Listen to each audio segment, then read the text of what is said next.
গয়াধামে গদাধর ক্ষুদিরামে কন, পুত্র হয়ে গৃহে তব করিব গমন।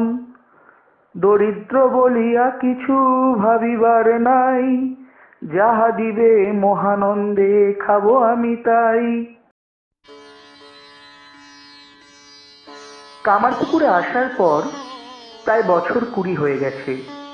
ক্ষুদিরামের বড় ছেলে রামকুমার ততদিনে সংস্কৃত শিখে স্মৃতির পণ্ডিত হয়েছেন, কিছু কিছু রোজগারও করছেন। ক্ষুদিরাম নিশ্চিন্ত হয়ে আর একবার তীর্থ করতে বেরুলেন। আগের বারে রামেশ্বর গিয়েছিলেন, এবার এলেন গয়ায়।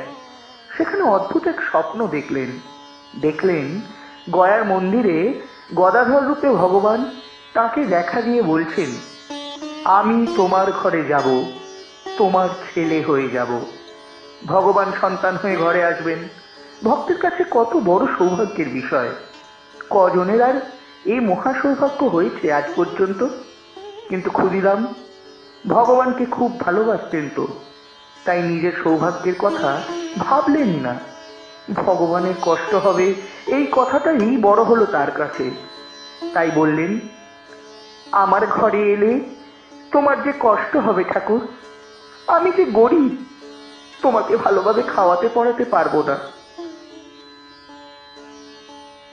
নারায়ণ কিন্তু হেসে বললেন, আমি যাব তোমার ছেলে হয়ে, তুমি যা খাওয়াবে, যেমন রাখবে, তাতেই আমি খুশি থাকবো। আনন্দে ক্ষুদিরামের চোখে জল এলো।